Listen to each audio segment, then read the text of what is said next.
لا يؤمن أحدكم حتى أكون أحب إليه من والده وولده والناس أجمعين أو كما قال رسول الله صلی اللہ علیہ وسلم۔ میرے بھائیو، اس وقت میں دراصل فجر کی نماز کے بعد معمولات پورے کر کے دراصل یہ مجلس ہماری مجلس ذکر ہوتی ہے۔ ذکر اللہ کے لیے جمع ہم رہتے ہی ہیں پہلے سے، خاص اس کے لیے جمع نہیں ہوتے، بعض بزرگوں نے اس کو جیسے کہ منع کہا ہے تو ہم جمع رہتے ہی ہیں، اس میں دینی بات ہو جاتی ہے تو گویا یہ مختصر سا بیان ہوتا ہے اصل میں، اور اس بیان کے ساتھ ذکر اللہ کی مجلس شامل ہوتی ہے، تو بنیادی طور پر لمبا بیان اس وقت مقصد نہیں ہوتا، لیکن بہرحال بعض باتیں اللہ عز و جل ایسی نافع دل میں ڈالتے ہیں سامعین کے لیے کہ شاید وہ بعد میں وہ سامعین موجود نہ رہیں، تو اس لیے کبھی کبھی بات لمبی ہو جاتی ہے۔ اس لیے میرے بھائیوں میں خلاصہ کوشش یہ کروں گا مختصر ہی اس وقت میں گفتگو کروں۔ اصل تو ہماری جو ترتیب ہوتی تھی اس وقت کی وہ یہ تھی کہ بھئی کوئی ایک حدیث شریف پڑھی اور اس حدیث شریف کے متعلق باتیں بیان کر دی بس۔ تو آج اس وقت میں میرے دل میں ایک بات آئی ہے جس سے عام طور سے غفلت ہے، اس لیے جی چاہتا ہے کہ اس طرف توجہ دلاؤں، ہم سب متوجہ ہوں، اور پھر جو اس بیان کو نیٹ کے ذریعے سے سنیں جی وہ سب بھی توجہ سے سنیں اور تطبیق سے سنیں، انطباق سے سنیں، اپنے اوپر جو بیان سنا جائے اس کا مصداق اپنے کو سمجھتے ہوئے اس بیان کی اس میں ڈھالیں اپنے آپ کو، غور کریں کہ کیا ہے کیا نہیں ہے۔ میرے بھائیو، دین کا ایک عظیم الشان حکم اور شریعت کا ایک عظیم الشان حکم اور اللہ تعالی کا ایک عظیم الشان فرمان، وہ ہمارے لیے یہ ہے کہ دیکھو دین میں مکمل طور سے داخل ہو جاؤ، مکمل طور سے۔ اسی لیے اللہ تعالیٰ نے قرآن میں فرمایا میں نے تمہیں کامل و مکمل دین دیا ہے، الیوم اکملت لکم دینکم واتممت علیکم نعمتی ورضیت لکم الاسلام دینا۔ تو دین میں مکمل طور پہ داخل ہونا کیا معنی ہے اس کے؟ حضرت مولانا ابوالحسن علی میاں ندوی رحمۃ اللہ علیہ کی کا ایک بیان چھپا ہوا، مولانا معاذ الاسلام ہوتے تھے مدرسہ امدادیہ مراد آباد میں، انہوں نے وہ چھپوایا تھا۔ اس بیان کو میں نے پڑھا تو حضرت نے اس کی تشریح دونوں طرح سے فرمائی تھی۔ اس کا ایک معنی بیان کیا تھا کہ پورے طور سے اسلام میں داخل ہو جاؤ، یعنی تمہارے بدن کے تمام اعضاء پر اللہ عز و جل کا دین جاری اور نافذ ہونا چاہیے۔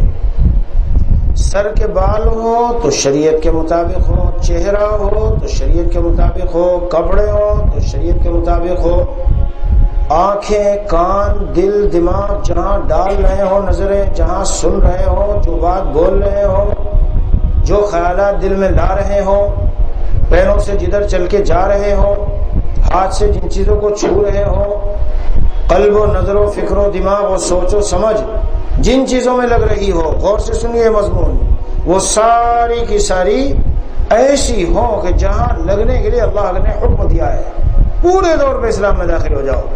تو سر کے بالوں سے پیروں کے ناخن تک ہمارے جسم کے جتنے اعضاء ہیں ساروں کا اللہ تعالیٰ کے حکم کے مطابق اور مطیع اور فرمانبردار ہو جانا، یہ گویا کہ پورے طور سے ہمارا اور آپ کا اسلام میں داخلہ ہے۔ اسی لیے شیخ الاسلام وقت حضرت مفتی تقی عثمانی دامت برکاتہم وادام اللہ ظلہ واطال اللہ بقاہ کیا ارشاد فرماتے ہیں؟ ارشاد فرماتے ہیں کہ ہمیں خود ایک چھوٹی سی حکومت ملی ہے، اب دیکھنا یہ ہے کہ وہ لوگ جو اسلامی حکومت کے شور مچاتے ہیں کتنا ان کو اسلام سے تعلق اور محبت ہے کہ اس چھوٹی سی حکومت پر کتنا اسلام نافذ کرتے ہیں۔ کیا پیاری بات ہے، یہ چھوٹی سی حکومت ملی ہے ہم کو، آنکھ کے اوپر اسلام نافذ، کان کے اوپر اسلام نافذ، دل کے اوپر اسلام نافذ، ہاتھوں کے اوپر اسلام نافذ۔ کیا مطلب مانا؟ زبان پہ اسلام نافذ، کان پہ؟ مطلب واضح ہے، زبان سے کسی کو گالی نہیں دے رہے، زبان سے کسی کو تکلیف دہ جملہ نہیں بول رہے، زبان سے کسی کی غیبت نہیں کر رہے ہیں، زبان سے کسی کی اہانت اور تذلیل نہیں کر رہے ہیں جی، زبان سے کسی کو عار اور شرم دلانے کا گناہ، کسی نے کوئی گناہ کر لیا، کوئی غلط کام کر لیا، اے ہے بہت بنتا تھا دیکھا، یہ ہے عار دلانا، یہ ہے عار دلانا، جائز نہیں ہے۔ من عیر اخاہ بذنب، جو شخص کسی کو کسی گناہ کے سلسلے میں عار دلاتا ہے، بڑا بن جاتا، دیکھ لیا پکڑا گیا، ہو گیا، یہ حدیث شریف میں ہے۔ یہ عار دلانے والا شخص اس وقت تک نہیں مرے گا جب تک اللہ تعالیٰ خود اس کو اس گناہ میں مبتلا نہ کر دیں گے۔ بہرحال میرے بھائیوں، تو زبان پر، کانوں پہ گانے نہیں، غیر محرم کی آواز نہیں، میوزک نہیں، ادھر ادھر کی لغویات اور فضول باتیں نہیں، کسی کی غیبت ہو رہی نہیں، اللہ تعالیٰ کا حکم نافذ کرنا کان پر، اللہ تعالیٰ کا حکم نافذ کرنا دل پر، دماغ پر، غلط قسم کے خیالات نہیں سوچتا، ادھر ادھر کی چیزیں نہیں سوچتا، کسی کو تکلیف دینے کی پلاننگ نہیں کرتا، کسی کی تحقیر دل میں نہیں رکھتا، کسی سے اپنے کو بڑا نہیں سمجھتا، دل میں ریاکاری اور جاہ اور شہرت کے نام و نمود کے لیے اعمال نہیں کرتا دل میں۔ یہ سارا ایک پورا ایک بیان ہے یہ۔ تو میرے بھائیوں، پورے طور سے ہمیں چاہیے کہ ہم اسلام میں داخل ہو جائیں۔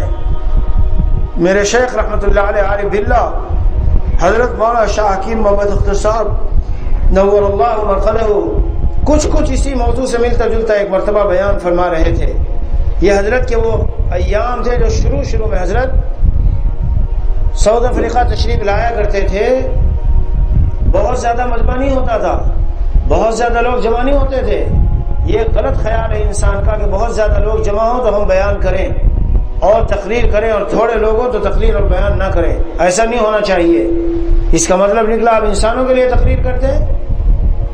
حضرت شاہ اسماعیل شہید رحمۃ اللہ علیہ بیان کر کے جب فارغ ہوئے، دلی کی جامع مسجد کا غالباً واقعہ ہے، ایک گاؤں کا آدمی آ گیا، کانپتا بیچارہ آیا، جب پہنچا مسجد میں تو کہا اوہ اجی حضرت ہم تو آپ کے بیان کے لیے آئے، بیان ختم ہو چکا۔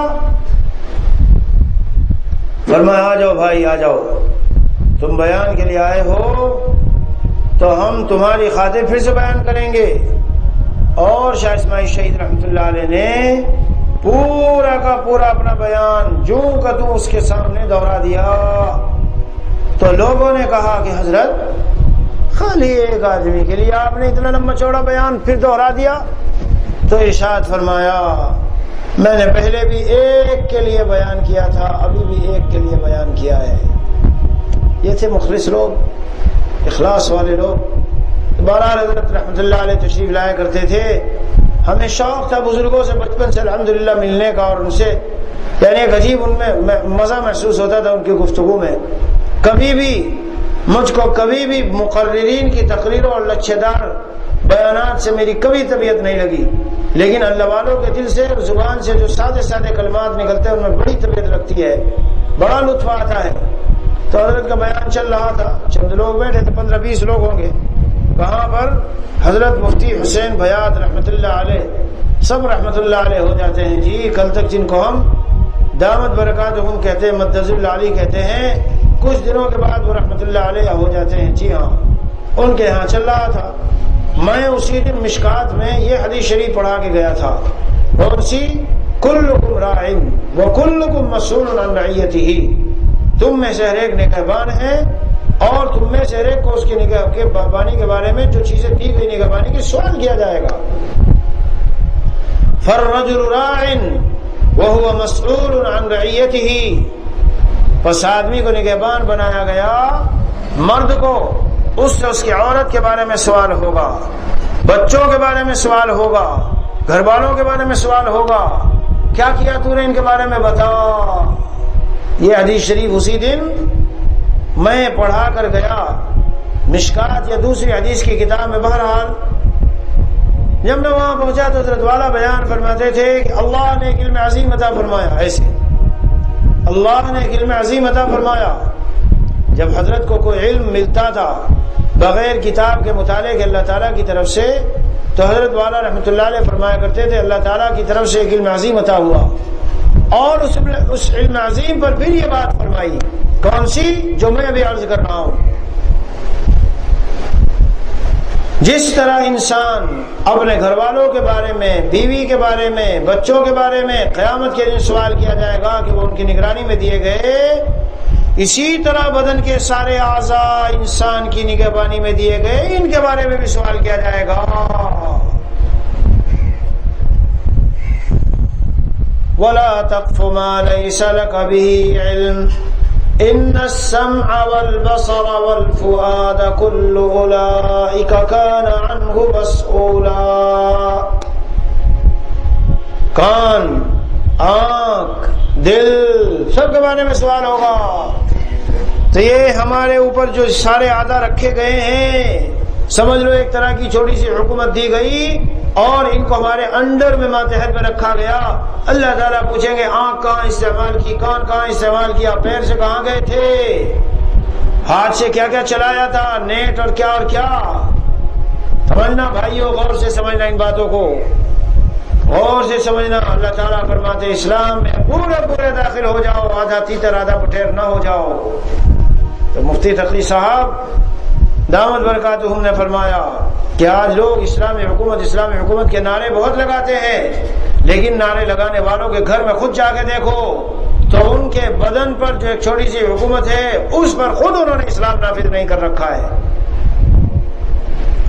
جی تو میرے عزیزوں اور بھائیوں، غور کرنے کی چیز ہے، کیا ہم پورے طور پر واقعی اسلام میں داخل ہیں؟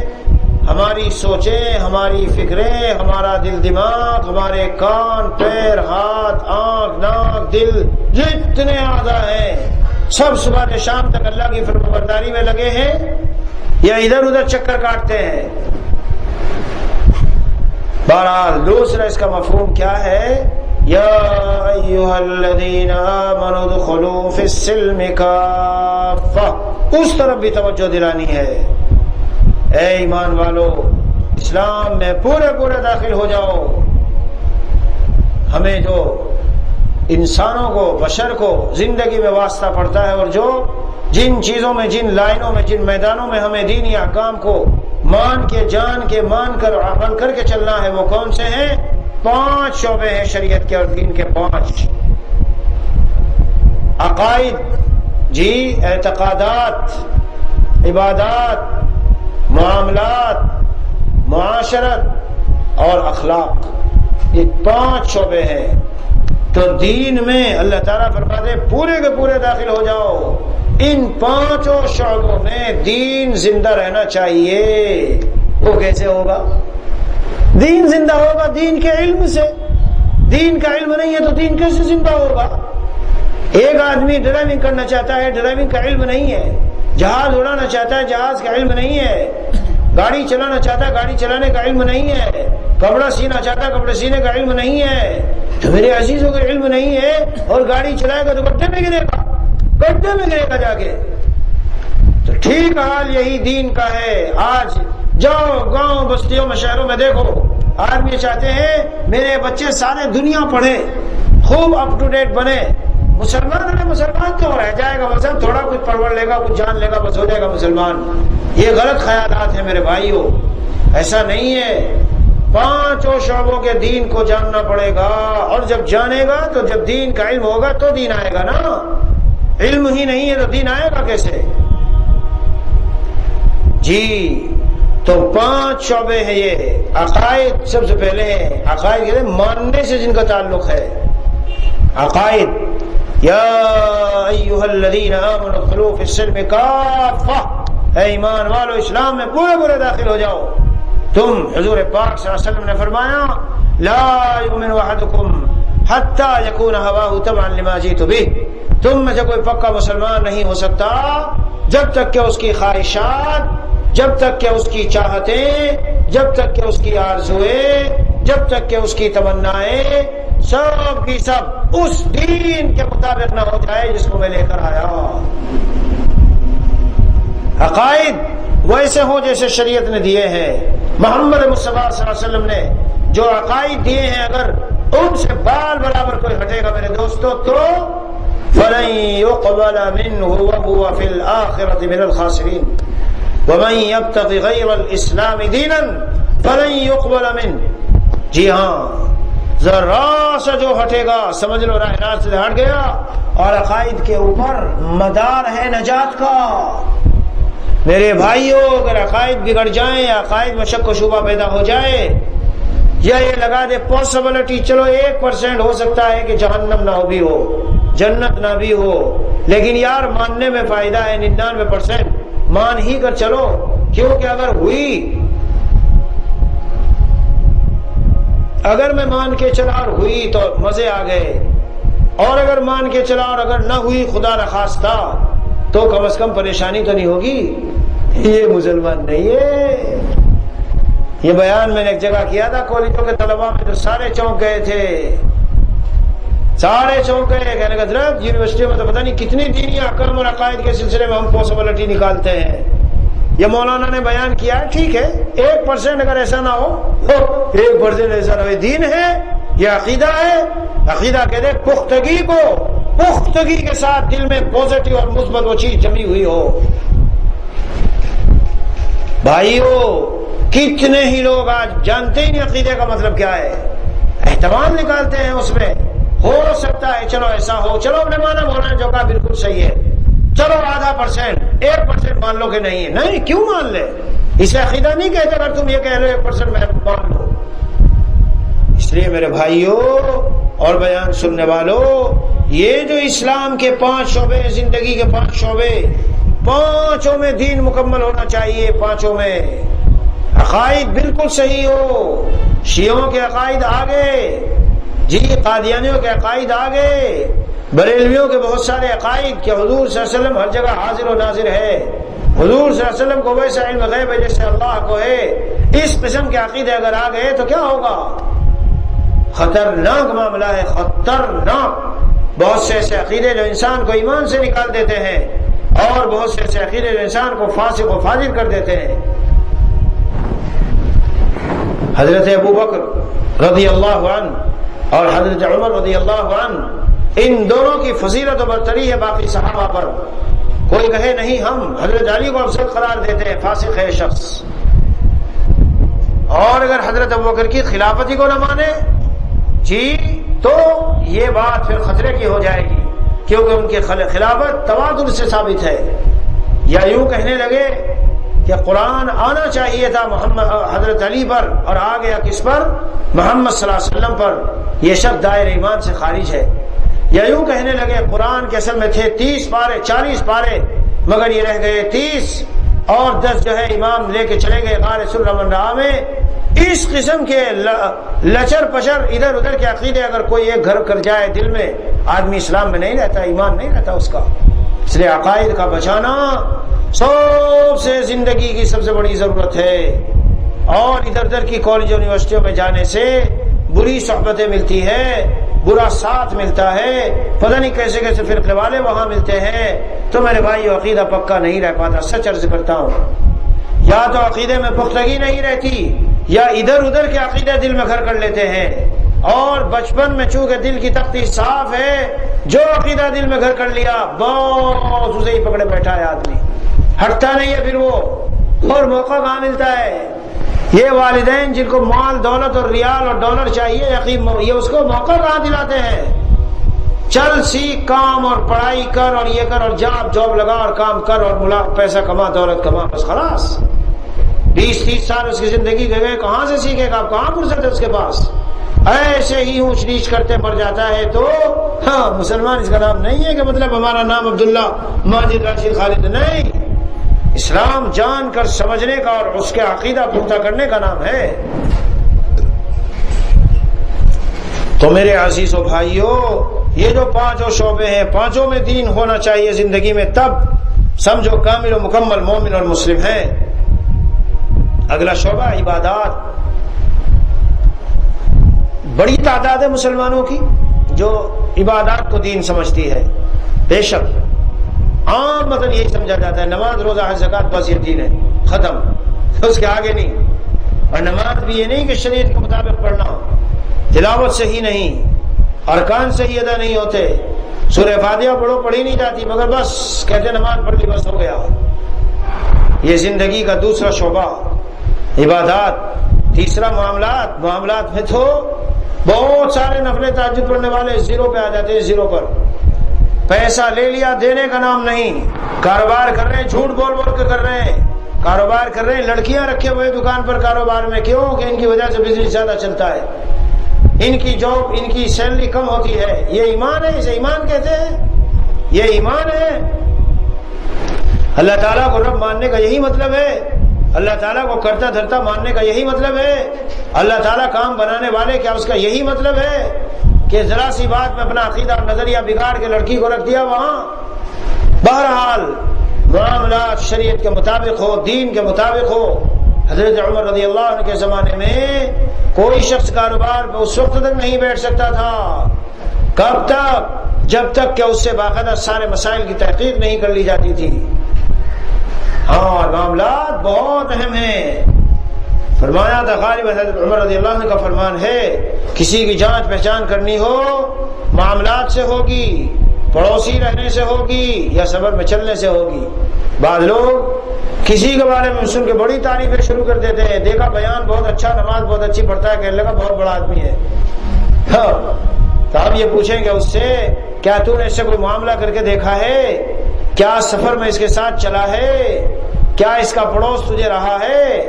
تین چیزیں ہیں جن سے آدمی عام طور پر کھلتا ہے اور پتہ چلتا ہے کہ اس کی حقیقت کیا ہے۔ تو میں وہی کہنا چاہتا ہوں، آج ہمارے عام مدن لوگوں نے نماز، روزہ، حج، زکوٰۃ کو دین سمجھا، باقی سب چیزوں کو دین سے نکال دیا ہے۔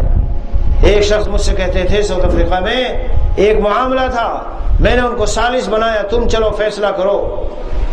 کہنے لگے مفتی صاحب، شریعہ پوائنٹ آف ویو سے تو آپ کی بات اس میں صحیح ہے، کاروباری معاملے میں آپ کا ان کے اوپر قرضہ اور حق ہے اور یہ ہے اور وہ ہے، لیکن بزنس پوائنٹ آف ویو سے تو بات یوں ہے۔ میں نے کہا لیکن بزنس پوائنٹ آف ویو شریعہ کے سامنے یہ کیا آپ بولے مسلمان ہو کر؟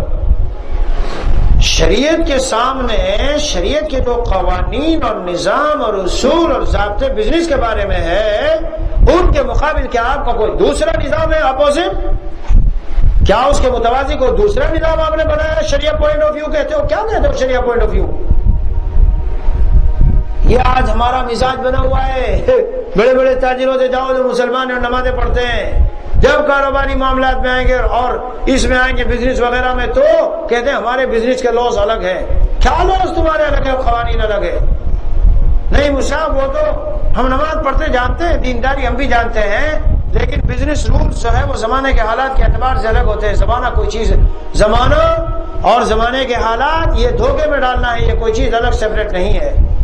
حدیث پاک میں آیا ہے، یوزینی ابن آدم یسب الدہر وان الدہر، یہ ابن آدم مجھے ستاتا ہے، تکلیف دیتا ہے، یہ زمانے کو برا کہتا ہے، حالانکہ زمانہ کیسے برا ہو سکتا ہے؟ زمانہ تو میں ہوں۔ کیا معنی اس حدیث کا؟ اس حدیث کا معنی یہ ہے، یہ ایسی باتیں کرتا ہے جو باعث عذاب ہے، اور اس کے لیے باعث اللہ تعالیٰ کی طرف سے لعنت اور باعث عذاب ہے، ایسی باتیں کرتا ہے کیونکہ اللہ ایزا نہیں اٹھا دے کہ اللہ کو کوئی ایزا دے دے، یعنی ناگوار جو اللہ کو ناپسند باتیں وہ کرتا ہے۔ کیوں یہ کہتا ہے؟ یسب الدہر، زمانے کو برا کہتا ہے۔ یار زمانہ بڑا خراب آ گیا یار، میاں زمانہ بہت برا آ گیا، میاں ٹائم بہت برا آ گیا۔ ٹائم برا نہیں ہے، زمانہ برا نہیں ہے۔ اللہ تعالیٰ فرماتے ہیں، حدیث قدسی ہے یہ، زمانے کو برا مت کہو، یوزینی ابن آدم یسب الدہر وان الدہر، وہ زمانے کو گالی دیتا ہے، حالانکہ زمانہ تو میں ہوں، یعنی مقلب الاحوال فی الدہر، وہ میں ہوں، زمانے میں احوال کو بدلنے والا وہ میں ہوں۔ تو جب تم یہ کہتے ہو یہ برا آ گیا، اس کا مطلب اللہ کی طرف نسبت کر کے کہہ رہے ہو آپ نے برائی کر دی، برا کام کر دیا۔ جی ہاں، تو زمانے کو برا بھلا نہیں کہنا چاہیے، ٹائم بہت برا آ گیا، زمانہ بڑا خراب آ گیا۔ ہاں یوں کہہ سکتے ہو زمانے میں پیش آنے والے حالات بڑے خراب ہو چکے ہیں، یہ کہہ سکتے ہو، واقعات اور لوگوں کی مزاج اور طبیعتیں بڑی خراب ہو چکی، یہ کہہ سکتے ہو۔ بات کہیں پہ نکلی، میں یہ عرض کرنا چاہتا ہوں کہ معاملات آدمی کے یہ بھی شریعت کے مطابق ہونے چاہیے تو کامل و مکمل دین ہوگا. اور اس کے بعد ہے معاشرت، رہن سہن. اس میں بالکل بھولا بیٹھا ہے دین کو. اگر بھولے بیٹھے ہوتے تو شہروں میں اور محلوں میں اور گھروں میں جنگیں قائم ہوتی، بڑا سکون کا ماحول ہوتا. معاشرت کے اصولوں کا کوئی پتہ نہیں اسلام نے کیا اصول دیے معاشرت کے. یہ مضمون اس وقت بیان کرنے کا نہیں، مجھے کسی دن رات کو یاد دلاؤ، اور یہ یاد دلاؤ کہ وہ جو حضرت آپ نے ایک دن کہا تھا معاشرت کے کیا اصول ہیں اور شریعت اور اسلام نے جینے اور آپس میں زندگی گزارنے کے کیا اصول فراہم کیے ہیں. میں جب معاشرت کا باب پڑھاتا ہوں حدیث کی کتاب میں تو 2-3 دن تک حدیثوں کا ترجمہ تشریح شروع کرنے سے پہلے ان کو معاشرت کے اصول بتاتا ہوں. یہ ہے زندگی گزارنے کے اصول. ان اصولوں پہ امت آ جائے تو دیکھے کیسا مزار بہار آ جائے گی. بہرحال میرے بھائیو، لمبا میں نے جیسے کہا بات اس وقت نہیں کرنی، تو معاشرت کو بھی سیکھنا چاہیے. اور دینی اور اسلام معاشرت کیسے آئے گی وہی بات پھر سے کہتا ہوں، جب معاشرت کا علم ہوگا کہ حضور اکرم صلی اللہ علیہ وسلم نے ہمیں آپس میں زندگی گزارنے کے لیے کیا اصول اور قواعد و ضوابط دیے ہیں، کیا نظام دیا ہے، کیسے سلوک کرنا ہے ماں سے، بھائی سے، باپ سے، بہن سے، بیوی سے، ساس اور ننند اور باوج اور بھابھی اور فلاں ہر ایک کو اس کی جگہ میں رکھ کر کیسے کیا کیا اصول اور ضابطے اور حقوق دیے ہیں، پھر آدمی گزارے گا زندگی. اس کے بعد ہے میرے بھائیو اخلاقیات. یہ عظیم ترین شعبہ ہے اسلام کا، عظیم ترین شعبہ. یہی وہ چیز ہے، یہی وہ تلوار ہے جس تلوار سے صحابہ کرام نے کافروں کے دلوں کو کیا کر لیا تھا، فتح کر لیا تھا اور جیت لیا تھا. یہی وہ تلوار ہے جس تلوار سے صحابہ کرام نے اخلاق کی تلوار سے کفار و مشرکین مکہ کے اور بالخصوص حضور اکرم صلی اللہ علیہ وسلم نے بڑے بڑے سخت جانی دشمنوں کو اپنا جگری دوست بنا لیا تھا. یہ اخلاق کی تلوار ہے. جی 5 شعبوں میں دین ہو تو مکمل مومن اور اسلام ہے. لا یؤمن احدکم حتی یکون ہواہ تبعا لما جئت بہ. تو کامل و مکمل مومن اگر کوئی شخص ہوگا جب اس کی زندگی کے ہر شعبے میں اس کی چاہتے اور آرزویں تمنائیں میرے لائے ہوئے دین کے مطابق ہو جائے. یہ ہے حدیث کی شرح. ہاں، کسی بھی زندگی کے شعبے میں اپنی خواہشات اور فرمانیوں پہ نہیں چلتا. اللہ نے جو کچھ کہا ہے اور رسول اللہ صلی اللہ علیہ وسلم نے جو نظام دیا اس کے مطابق زندگی کو ڈھالتا ہے، تب یہ جا کے کامل و مکمل مومن اور مسلم ہوگا. اللہ تعالی مجھے اور آپ کو پہلی تشریح کے اعتبار سے پورے مکمل بدن پر سر سے پیروں تک دین کو نافذ کرنے کی توفیق عطا فرمائے، اور دوسری تشریح کے اعتبار سے اللہ عز و جل زندگی کے ہر شعبے کو، جتنے بھی شعبے ہیں 5 ایمان اور اسلام کے، ان 5 شعبوں میں ہمیں مکمل طور پر سنت نبوی کے مطابق زندگی گزارنے کی توفیق عطا فرمائے. بس یہیں پر آج کی یہ بات اور یہ مضمون ختم ہے. وصلی اللہ علی النبی الکریم وعلی آلہ واصحابہ اجمعین. سبحان ربک رب العزة عما یصفون وسلام علی المرسلین والحمد للہ رب العالمین.